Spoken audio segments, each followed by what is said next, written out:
So, good afternoon, everyone. My name is Murat. As seen on the slide, I'm a researcher at the Kotlin language evolution team. And today I'm going to be talking to you about what we are trying to do for better immutability in Kotlin by actually building on top of all of those great things that you are doing with Project Valhalla. And today I'm going to be focusing on three main things. First, I'm going to talk a bit about what Kotlin already has with regards to immutability. Then in the second part, I'm going to bridge it into what Project Valhalla gives us so that we can significantly improve immediately the immutability story that we have just by using out-of-the-box capabilities that Project Valhalla gives us. And in the third part of the talk, I'm going to continue to the even better immutability story of what we can do if we try to imagine a bit of what additional new things we can build on top of what Project Valhalla gives us in quote-unquote kind of like our own Kotlin language space. So first things first, what Kotlin already has with regards to immutability. Kotlin actually has quite a few things sprinkled all over it. In regards to immutability, effective Java has already been mentioned at the JVMLS several times, and Chapter 17 talks to great length about why immutability is important, and Kotlin has most of the checkboxes of the chapter covered. But with this talk, I want to focus a bit on the part of Kotlin which is inline value classes, which are represented on the slide. The syntax should be mostly self-explanatory. Basically, inline value classes are restricted value types, so they behave like values. They are restricted because they currently allow only a single value, a single val property, or a read-only property, or a final property, whatever you will. And they give you no identity guarantees. Why they don't give you any no identity guarantees? Because they are inline value classes. They are inline by the Kotlin compiler at compile time, whenever possible, as an optimization story. So that's where the restrictions actually are coming from. And they were designed with two main goals in line. Goal number one was they were created to be zero-cost wrappers. Those wrappers that I think Dan talked about during the Valhalla workshop of like, if only people were to create a wrapper class that establishes some invariance over an underlying value. Well, in Kotlin, actually, people do this quite a lot when they create their own inline value classes. And second, they actually also close up the story in a restricted form, but still for how you can have a shallow-immutable value type in Kotlin. And if you pop the hood of this beauty and you take a look of what actually inline value class compiles down to, it compiles down to two parts. The first part is your regular box, so it has all of the regular things that you expect to have from a Java class. So it has the fields to store its only property. It has equals hashcode to string from Java Lang object. It has a private constructor because creating an inline value class is a special operation which shouldn't be accessed just by some arbitrary code. If the property, as in this example, would have been not private but public, then you would also have the getter generated, but together with the box part, you also have this dual inlining representation. So we also generate a bunch of static methods that know how to work with the object of an inline value class when it has been inlined. So, and as I said, inlining is an optimization. So when Kotlin compiler definitely knows that it's working with a non-nullable value class, for example, like in like on the slide with value class foo, it definitely knows with a function as inline or inside function test with the variable foo that they are of non-nullable value class type. It knows that I can just inline those things. I don't need to create the box. I don't need to do extra allocations. I can just work with the underlying values, and that's it. And that's exactly what is going to happen on the bytecode level. But unfortunately, this is an optimization that quite often fails because we have to do everything at compile time. We don't have access to JIT. We cannot do runtime optimizations. We have to be pessimistic about the cases when we can optimize. And in cases when we cannot optimize, we're kind of like fall back to the boxing behavior. So in many places, when you make your value objects travel the world between the worlds where we definitely know that it's a value object and it has been inlined, and a world where it can be something boxed, it can be something as an interface, or it can be nullable. In all of those cases, you have to pay the cost, you have to do the boxing again, you have to do extra allocations. And this is quite problematic for us. Is this the only problem that we have with inline value classes? Well, no. Like if you've taken a look at some of the previous slides in a bit more detail, you would see that we do mangling for the methods that we generate. And we do this because first, as it's inlined, you might have the same function overload that accepts the inline value class and its underlying value. And in Kotlin, they should be distinguishable. And if we were to not do mangling, then they would suddenly become clashing declarations on the JVM, and we don't want to do that. Second, mangling avoids the situation when somebody by mistake can access those kinds of methods that work with the underlying value representation. Why is that important? Because if they were to be easily accessible, then sometimes CASP can pass an underlying value which does not satisfy the invariance that must first be established by the constructor of the value class. So that's why, that's the second reason why we do mangling, why we hide those methods. But because we hide them, we mangle them, then the Java interoperability story suffers. So they're not accessible from your regular Java code, and people are not happy about that. Is this, again, the second problem and that's it? No, we have more problems around our inline value classes. I'm going to mention just one more. So one well is not enough for people for a very, very long time. People have been asking for multi-field value classes almost since Kotlin has been created. The issue goes back to January 2012. But the thing is that once you go from the world where when you are inlining one underlying property to a world when you have to inline during a bytecode generation multiple properties, suddenly you are hit with a significant jump in complexity, because now you're doing scalarization not of one-to-one, but you're doing scalarization of one-to-many or back from many to one, and that is not very easy to do. So is all hope lost? Because like I've just told you that we have a lot of problems, and can we do something about it? Well, for some things, we can do something. So for example, for the mangling problem, recently we have created a solution in the form of an additional annotation, which is called JVM expose box, that basically tells you and gives you the ability to say, hey, for this specific value class or for this specific method that accepts a value class, I am ready to basically duplicate the bytecode. I am ready to have both the mangled version of everything that works with inline representation, but also a normally named version that accepts the boxed version, so that this version can be nicely used from inside your Java code. And that kind of like, from what we've seen, nicely solves the problem of having both inline value classes being inlineable, and at the same time giving them a nice and pretty Java interoperability story. But for the other problems that I talked about, the solutions, unfortunately, are not that easy, and that is because if you think about this, JVM is basically split into two parts. You have the JVM kind of like bytecode space, that's what the runtimes gives you, what you can do. And you have the JVM quote-unquote user space, so things that you can express as different bytecode shapes, and you are free to do whatever with those. So some features that you can basically desugar and compile as bytecode, but some things you have to have intrinsic capabilities from the JVM runtime to be able to have those. And Kotlin compiles to the JVM bytecode. We're kind of like sitting on top of those things, and we have our own Kotlin user space.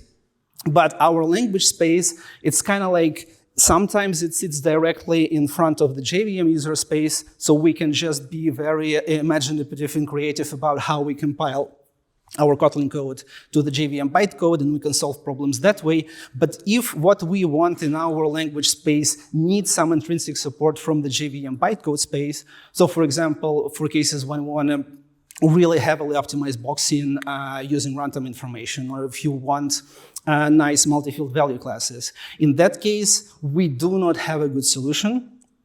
And that's actually where Project Valhalla comes in.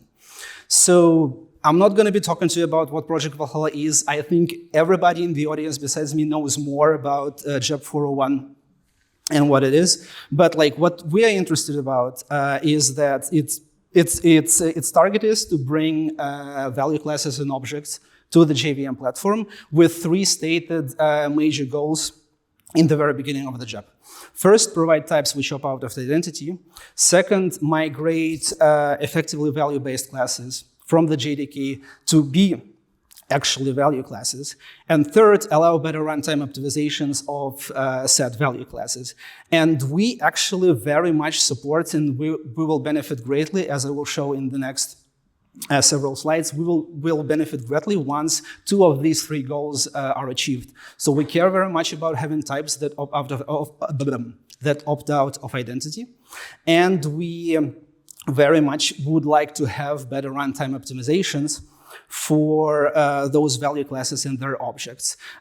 We also very much support changing value-based classes in the JDK, but as we have our own student library, that's a bit of a different part of the whole story. So why actually we care about that? Why we fully support that? Well, if you take a look at what Valhalla value class is, and if you take a look at what we want and what are the properties of the Kotlin JVM inline value class, you will see that basically they're just one and the same.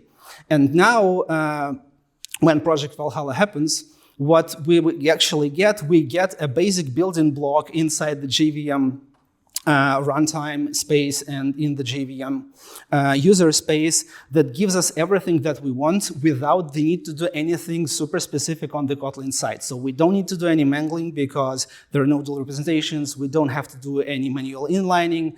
We also, and this is super, super nice, we also get multiple values basically for free.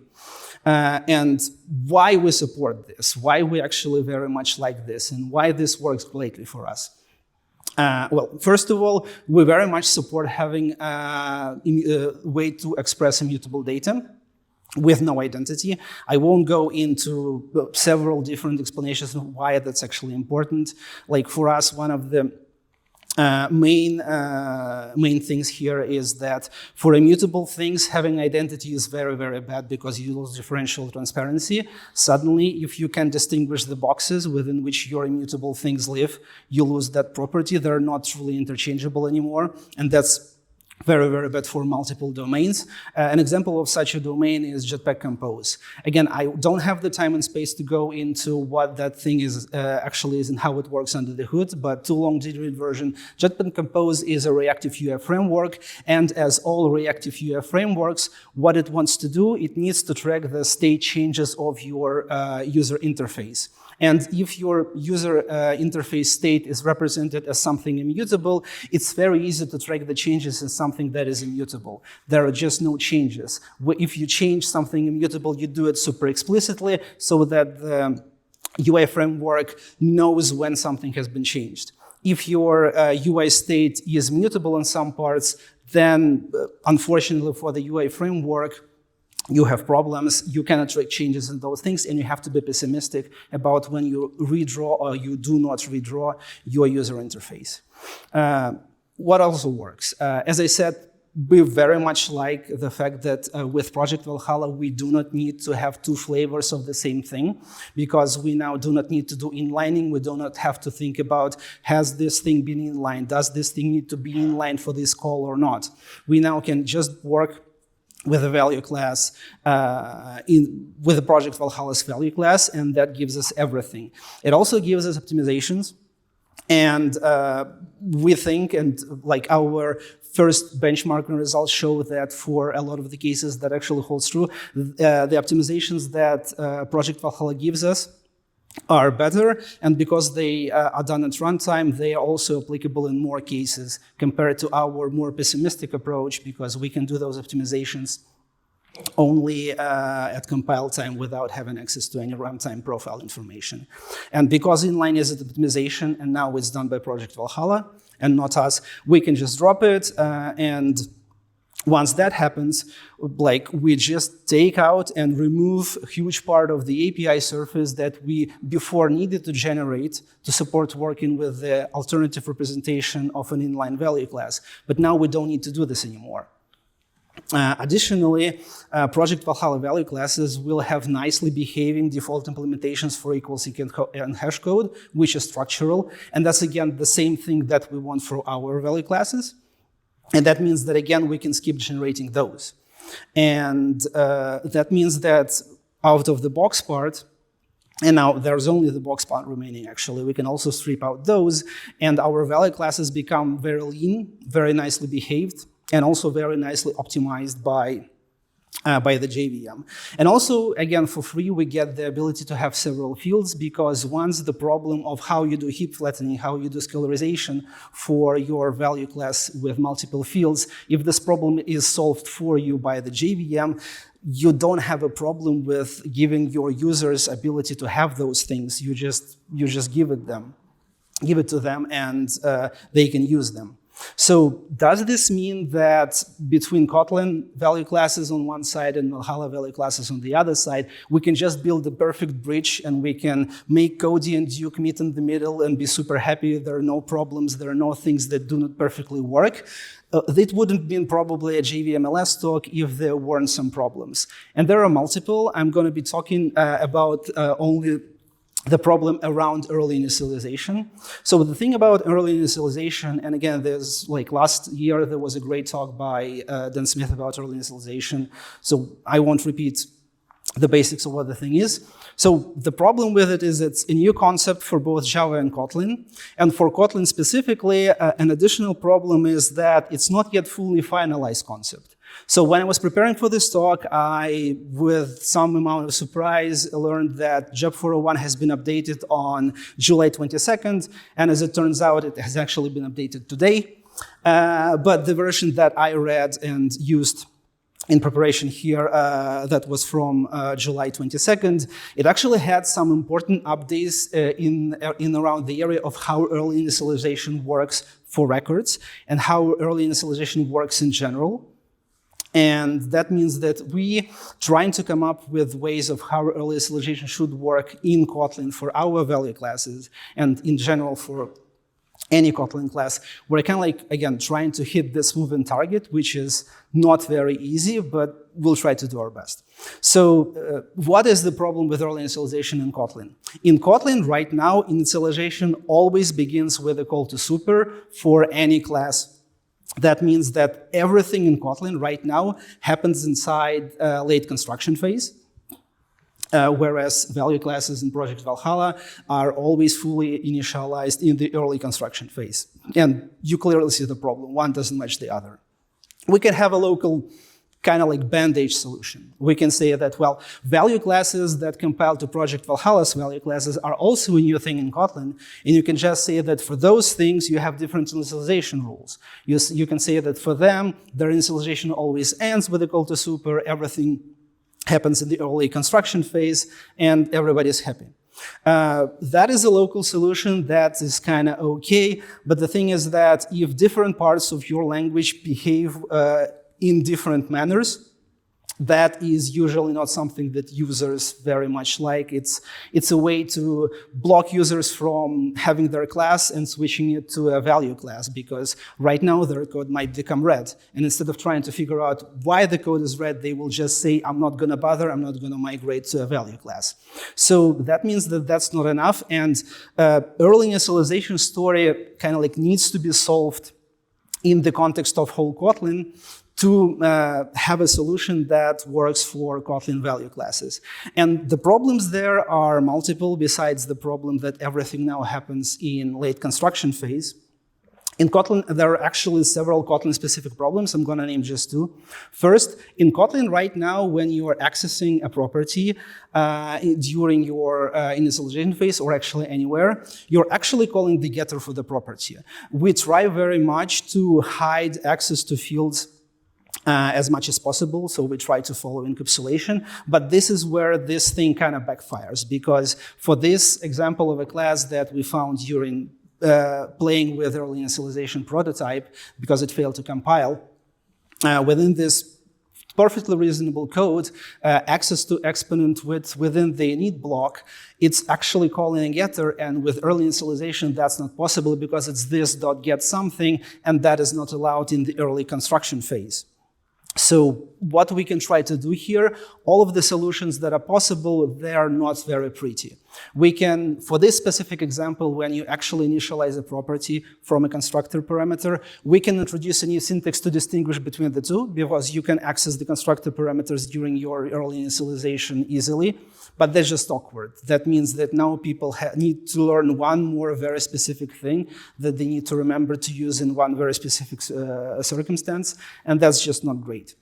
We can change the resolution when it matters, so we can say that if you're in the early initialization phase, then you're resolving one way, and if you're in late construction phase, you're resolving the way you used to resolve before to the getter.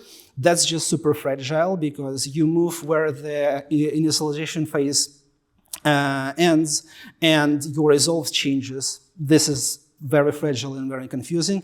Or we can just say that the decision that during the initialization, when you read the property, you actually access this getter, that this decision should be reconsidered, and we should in general change the result during the initialization. That's a break-in change. We're not sure how large of a break-in change that is right now. But all of the solutions, they're really not great. Basically, we have solutions, but right now we're not happy with any one of them, and we'll need to think about what is a good solution going forward that we are actually happy with. The second solution around early initialization problem is how do you mark when the early construction phase begins or ends? Because unlike in Java, where basically you have records for which you have your canonical constructor, a primary constructor in Kotlin, and some secondary constructors, and for all the classes you have equal-righted regular constructors. In Kotlin, every class can have either of those situations. And when we were playing with different syntaxes for how you distinguish when early initialization phase begins or ends, some syntaxes work for the case when you have a primary constructor, but they don't really work. They're very awkward for cases when you only have secondary constructors, and vice versa. And you either stuck with a syntax which is good for one case but doesn't work for the other, or you have two different syntaxes for the different cases, and that's again kind of awkward and not very pretty. So despite all of the problems that I just talked about early initialization, and there are actually other problems around Project Valhalla support, we still think that Project Valhalla is a very good foundation for us to build our immutability story around value classes, because it basically solves all of the problems that we currently have with inline value classes by moving the solutions to these problems to the JVM runtime space. And we can just build on top of that. And the new problems that Project Valhalla created, kind of like these new Valhalla-induced problems, these are problems around things that we fully control. It's our pain in the head to understand how we deal with the early initialization problems that I talked about, and then some other problems. But these problems do not require anything from the JVM runtime space, so we do not need any intrinsic support from the JVM to solve those problems, and that's kind of nice.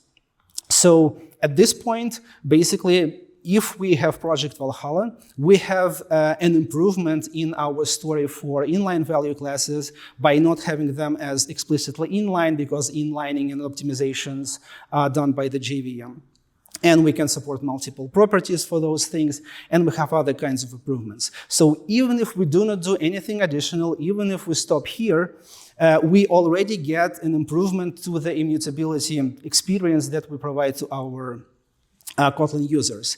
But we can actually go a little bit above and beyond, and we can have an even better immutability story if we build some additional things on top of what Project Valhalla gives us. So to understand what I'm talking about and where these improvements can come from, we need to take a bit of another point of view on the whole thing. So if you, again, take a look at a value class, and in the very beginning I said that our inline value classes and JEP 401 value classes as well, they are basically shallow, immutable value types. And from each three of the definitions here, we actually have some improvements that we can do to have better things around shallow part, better things around immutable part, and better things around value part. So first, and this is the thing that I'm going to be talking next in the talk, is around the immutable part. Having immutable data is great, but there always comes a time when you need to update your immutable data.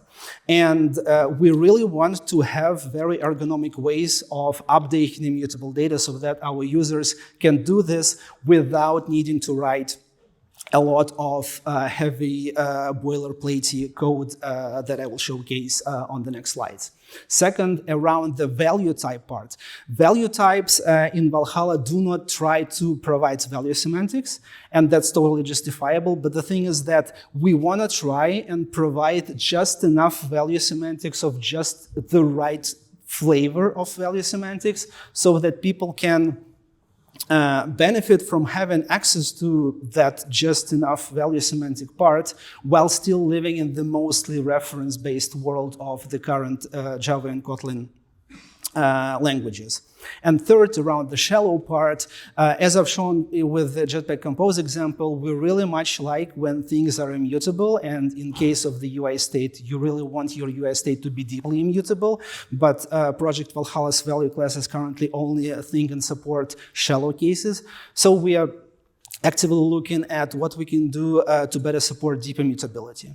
So let's dive into the part about the ergonomic updates of immutable data and what was that problem about having to write a bunch of boilerplate, what that problem was about.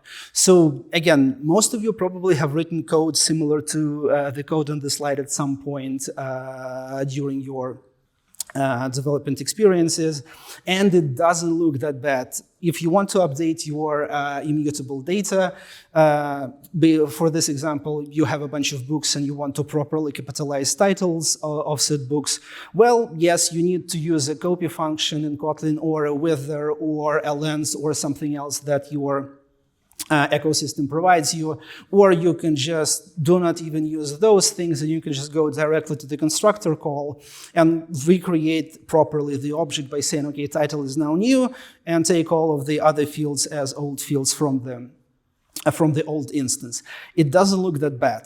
But the thing is, as you begin working with nested data and nested immutable data, then you quickly encounter a thing that we internally like to call the copy ladder, which is basically you have a bunch of nested calls to copies, which call copies, which call copies, and this kind of like goes deep down to the right side of your screen. And the problem becomes even worse if for historical reasons, for legacy reasons, your nested data is actually not purely immutable.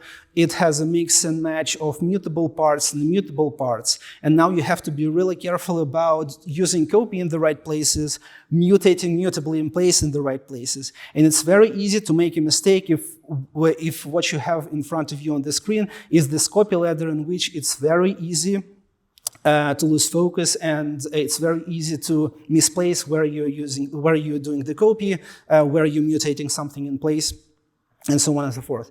What makes the situation even worse is that people have been writing code that uses mutable data and nested mutable data for very long, and it just reads better. So if you were to compare this to this reads so much better than the previous version, just because it doesn't have all of the copy-related boilerplate. It just tells you what is being updated and how it's being updated. And that makes the desire to just lose the valueness, lose the immutability, and just say, I'm going to be working with mutable data just to be able to write this nicely-looking code. It makes this desire very, very, very, very high. So what's the problem with this copy ladder? What's the problem with explicit copying that you need to do if you don't have some kind of alternative? The thing is that this code invalidates one of the principles that we very much like to hold. The good code that we want people to write suddenly has more boilerplate and is much longer than the bad code that is alternative to what people can write, but we don't want to be writing them. So bad code, which is mutable and is based on mutable data structures, it's significantly shorter and has almost no boilerplate compared to the code that uses copies.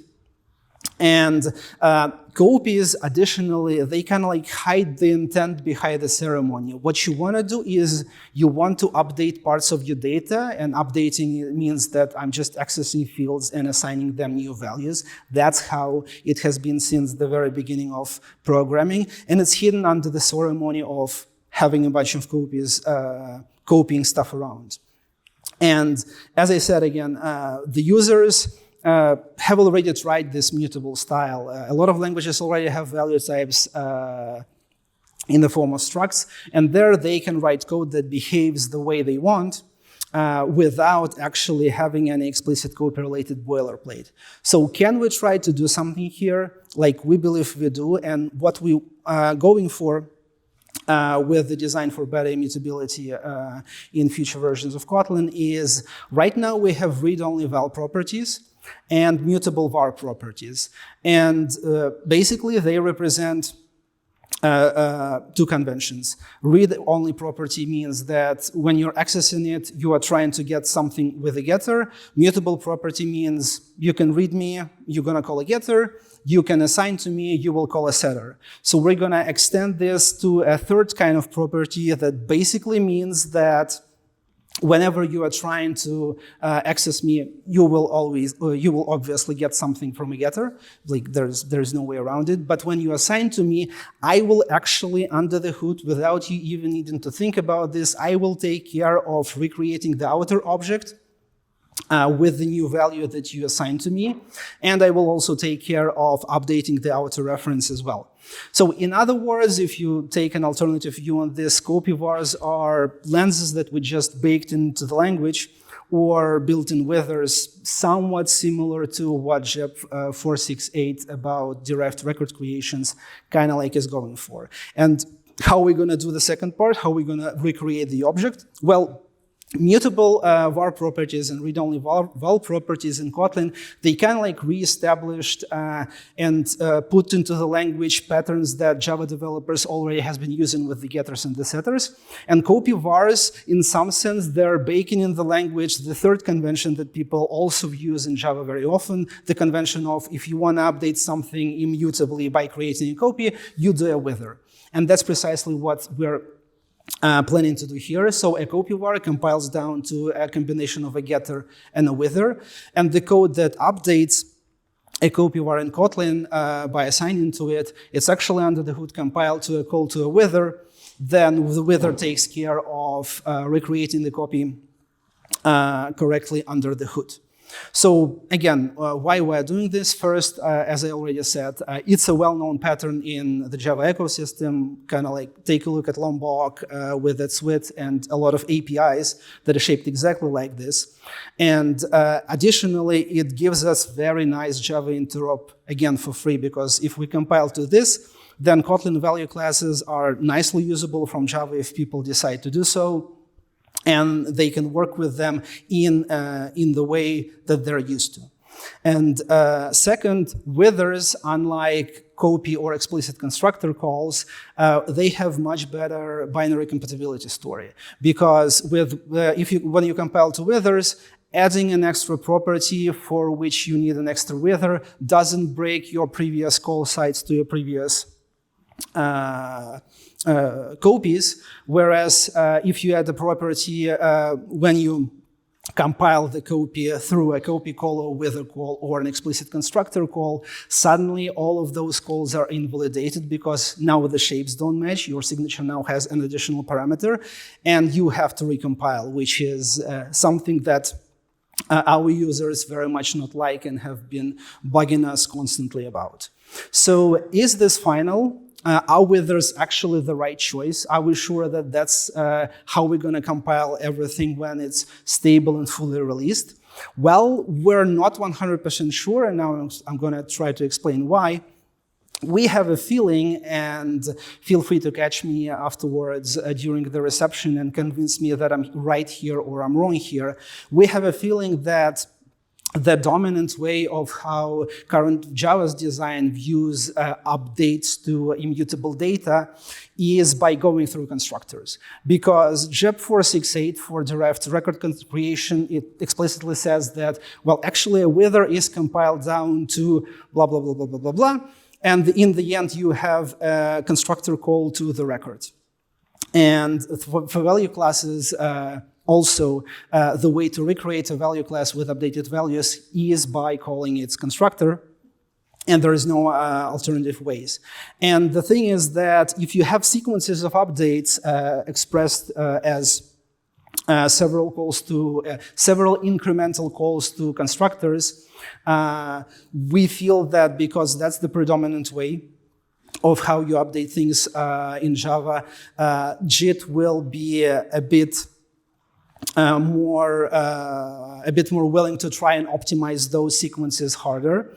And if we'll actually see that in our benchmarks, basically that if we hide sequences of updates by calling constructors up, behind the withers, if that behaves less performantly than if we just compile them directly to constructor calls, we may reconsider. But that again, that is something that we will see as we're going forward.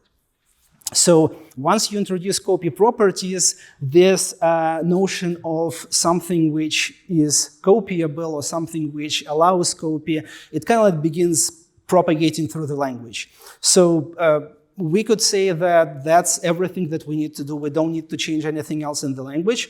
But then we end up with this very strange situation when you have code like this, when book is a value class, you created a new reference to the book, to the origin book, you update it using copy var your copy, and if you think about this, it works precisely as expected. Origin is not changed, your copy is changed, but if you were to show this code to a Kotlin developer, 95% or 99% of those, because Kotlin is reference-based through and through, they will not understand why that happened, because if when they see copy equals origin as a var, they just see that, well, I have two values, I have two variables, they reference each other. That means that all of the changes to one should be reflected in the other.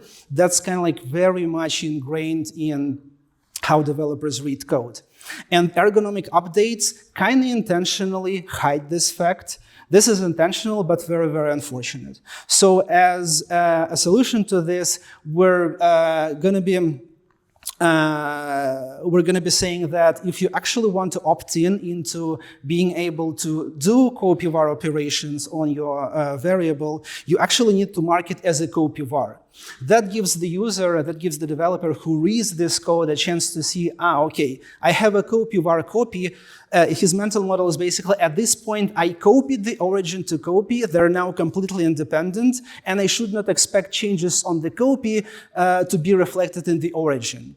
And at the same time, the additional boilerplate is only 5 characters, copy and a space. So we believe that that's not quite not that large of a price to pay to solve the problem of mixing things up if you just have var copy equals origin.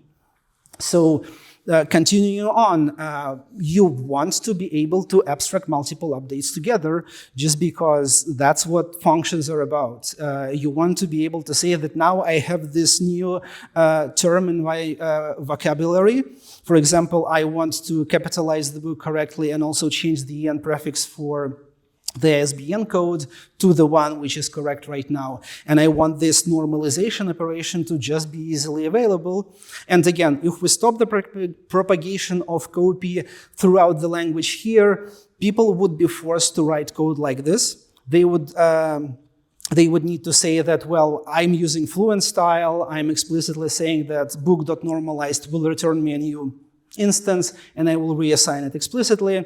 And normalized is implemented by saying that, well, I'm taking a copy of our copy of the receiver, I'm doing updates on this, and I'm returning it to the outside.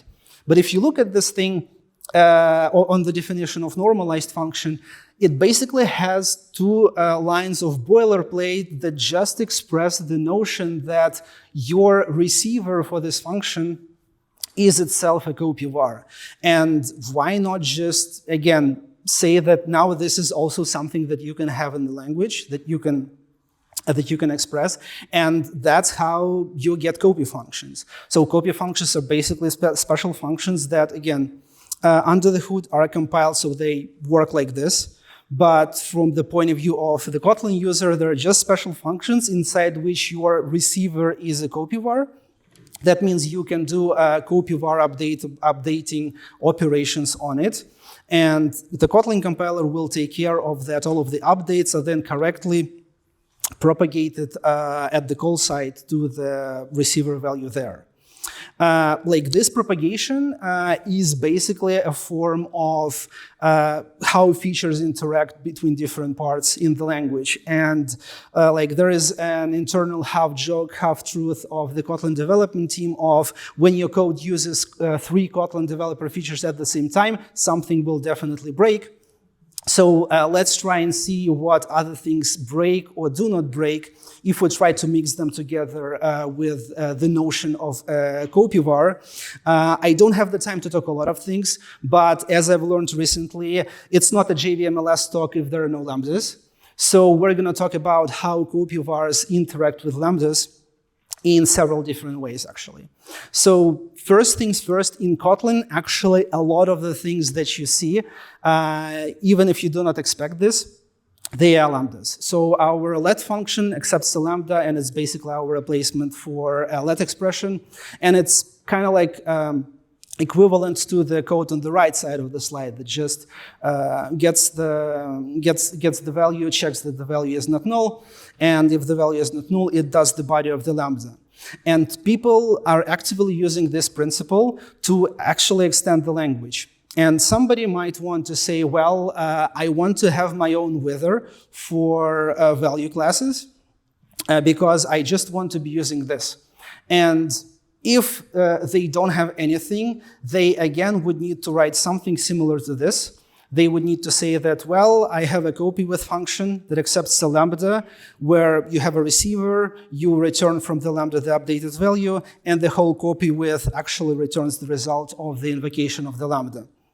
And if you want to update your book to a book of a second edition, you would need to do something like this on the slide. Because this here is not a copy var, you need to do again the self trick, the copy var self trick again.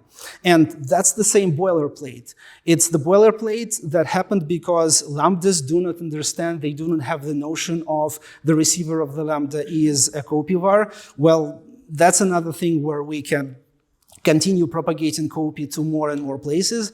And if you have that, then suddenly your copy with function, all of the call sites begin looking super nicely because it basically means that you get rid of the boilerplate and you just have a copy with function within which this is a copy var, so you can again update it and update it by copying using a copy var, and like your boilerplate kind of like is moved into the body of the copy with, so the library author or you needed to write it once, and then all of the users benefit from having the copy with in their vocabulary. And actually, copy with it's probably going to be a standard library function, and the final name is to be decided. But this is basically a wither which we are able to represent as a library construct if we extend copy functions to copy lambdas. And having that means that if somebody really dislikes copy vars in general, but they still want to use something wither-like to update their value classes, they can opt in or to disallow using explicit copy vars in the code, for example, with a linter or something else, and they can just use copy with in wither style with explicit copying. Now, there are other similar use cases when people would benefit from their lambdas having a copy var receiver, then people can use copy lambdas for them as well. The interactions don't stop there. The thing is that we have a lot of already existing functions that already accept lambdas. I won't go into details of all of them.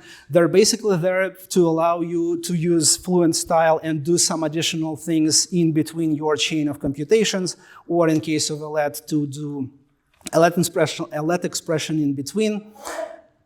Bless you. And the problem that we have here is that if we were to try and use those functions that, for example, are declared like this, and they are completely copy-var oblivious, with a copy-var as the receiver, suddenly the code doesn't compile. So totally expectedly, because within this function, you have no idea what actually is the copiness of different t's. And the problem at its core is that we have no convenient way right now to encode the fact that this function is actually copy-var polymorphic in different t positions. So actually all of the t1, t2, and t3, they actually all have the same copy-varness. If I'm calling also function on a copy-var receiver, then the input argument for the lambda has the same copy-varness, it's also a copy-var, and the result is actually also the copy-var. But this fact is not known without being able to deeply understand the implementations, and we're currently trying to come up with a way of how we can express this in Kotlin. We have a similar problem when we want functions to be able to express that they're null polymorphic, so if they're called on null, they will return null. If they're called on non-null, they will also return non-null, and for there we have a solution, and we'll try to work on if we can generalize that solution to this problem and maybe to additional properties that a lot of Lambda functions want to be polymorphic over. So I talked about lambdas. I didn't talk about a lot of other additional feature interactions that we have around inheritance, around how copy-vars are captured, around how reference types and mutable parts of data plug into all of these things. But to recap, if we get shallow-immutable value classes, value types from Project Valhalla, then building on top of that, we can solve several additional Kotlin-specific goals. I talked about how we can do ergonomic updates. I didn't have time to talk about what I mean by just enough value semantics or how we plan to support deep immutability. So maybe JVMLS 2026, or again, try to catch me during the reception and ask me about all of those questions. That's it. We very much like all of your work on Project Valhalla. We very much support it. As soon as it's released, we will immediately get improvements across our existing value class story. And once we build our extensions to ergonomic updates, value semantics, and deep immutability on top of that, we'll get an even better immutability story. That's it, and I'm afraid I don't have any time for questions, but thank you so much for your attention.